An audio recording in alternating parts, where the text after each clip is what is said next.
yang terakhir di bulan Mei tahun 2025, dan orang semua masih hidup. Amin. Saudaraku, hari ini kita hendak diajak untuk menyadari bahwa hidup kita ini adalah sebuah peperangan, tapi juga perjuangan. Setiap hari kita berjuang melawan rasa lapar dan kemiskinan. Karena itu kita bekerja, kita berusaha. Kita berjuang untuk sembuh dari sakit dan kelemahan kita. Dan karena itu kita berobat. Karena itu kita hidup dengan sehat. Karena itu kita pun bersahabat. Saudara, kita berjuang untuk adanya pemulihan hubungan, pemulihan relasi di dalam keluarga. Suami dan istri yang mungkin saja berselisih, berbeda pendapat, kemudian antara orang tua dan anak, bahkan juga di tengah saudara dan sahabat, kita berjuang untuk adanya pemulihan.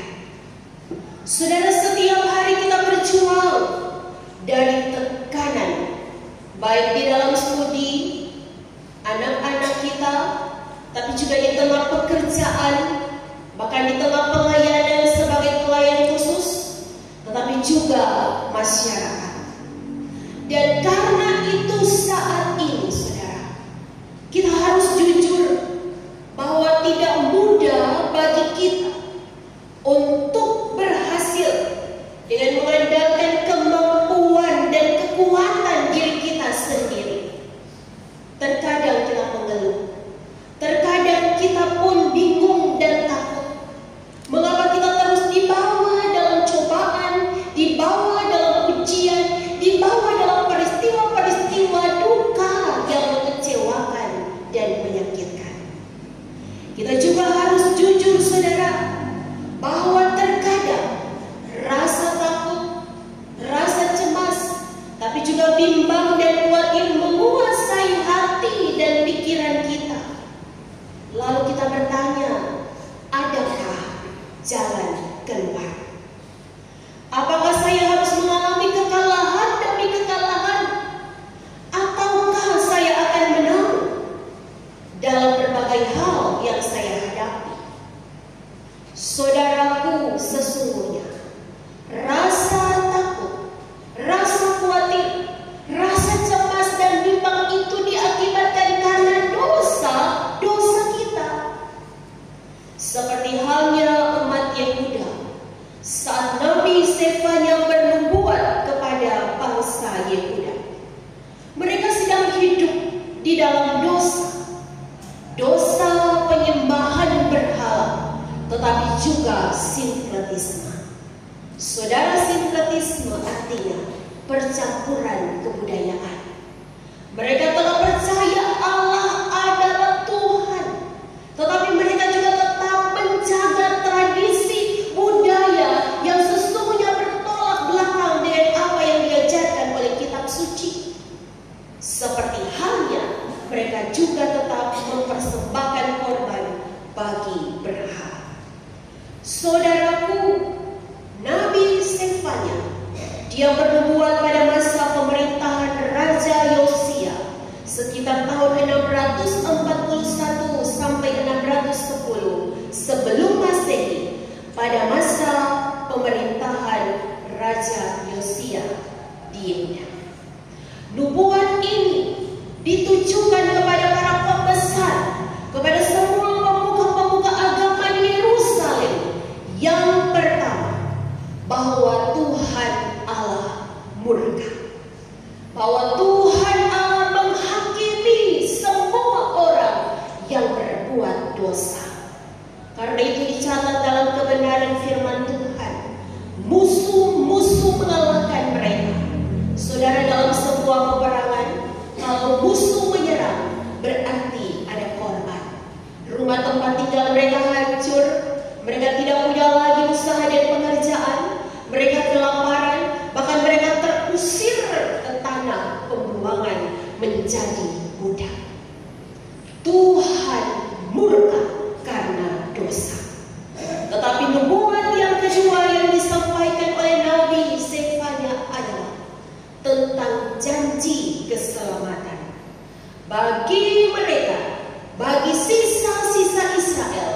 yang mau bertobat dan mengakui kesalahan mereka. Jemaat yang dikasihi Tuhan, maka firman di saat ini dengan tema Tuhan Allah, pahlawan yang memberi kemenangan, mengajak kita semua yang pertama untuk kita mengakui dengan jujur di hadapan Tuhan segala kesalahan, pelanggaran, dan dosa yang kita lakukan. Saudara, kalau mengaku berarti kita menggunakan bibir mulut kita, tetapi juga hati kita yang mau rendah di hadapan Tuhan, menjauhkan segala keangkuhan, keegoisan diri. Kita mengaku Tuhan, oh sebagai anak-anak, sebagai suami, sebagai istri, sebagai orang tua, sebagai hamba pelayan, sebagai alat Tuhan, sebagai pemerintah. Kita tidak sempurna. Kita juga pernah melakukan kesalahan dan pelanggaran. Ajakan yang kedua di saat ini, ketika kita telah mengaku, maka firman mengajar kita untuk hidup dalam penyesalan dan pertobatan. Saudaraku, orang-orang yang menyesal tidak lagi hidup dengan cara yang lama. Orang-orang yang menyesal, ia berubah menjadi baru. Dari tidak setia menjadi setia. Dari yang tidak sabar menjadi sabar. Dari yang penuh dengan amarah menjadi penuh dengan kasih. Dari yang menyembah berhala, meninggalkan semua penyembahan-penyembahan itu, dan hanya menyembah Tuhan saja dalam kehidupannya. Orang yang bertobat adalah orang yang berbalik 100%. Saudara, cuma setengah, marba balik belakang. Dia setinggal, dia berdosa-dosa. Dia dimau lepaskan untuk kelakuan yang tidak bagus di hadapan Tuhan. Seperti halnya yang dicatat dalam Sefanya pasal 3 ayatnya yang ke-9. Betapa bangsa ini memiliki bibir yang najis. Segala perkataan yang keluar adalah perkataan-perkataan nista dan kotor, perkataan yang melemahkan. Tetapi Tuhan mengasihi mereka yang menyesal dan bertobat. Saudaraku, jemaat yang dikasihi Tuhan, kalau kita mengaku, kalau kita menyesal, kalau kita bertobat, maka Tuhan menyatakan pertolongannya. Pertolongan yang pertama yang Tuhan nyatakan adalah Dia akan hadir sebagai pembela. Saudaraku, Roma pasal 8 ayat 31 mencatat, jika Allah di pihak kita, siapakah lawan kita? Jika kita hidup dalam pertobatan, maka Tuhan yang akan membela kita dari berbagai hal yang membuat kita menjadi orang-orang yang mungkin saja direndahkan, disakiti, dikecewakan oleh berbagai hal dalam hidup. Lalu yang kedua, Tuhan akan menyatakan keselamatan. Dialah penyelamat. Dicatat dalam Kisah Para Rasul pasal 4 ayatnya yang ke-12. Dikatakan di sini, saudara, dan keselamatan tidak ada di dalam siapapun juga selain di dalam Dia, sebab di bawah kolong langit ini tidak ada nama lain yang diberikan kepada manusia yang olehnya kita dapat diselamatkan. Saudara, keselamatan bukan hanya tentang surga, tetapi juga di dunia ini.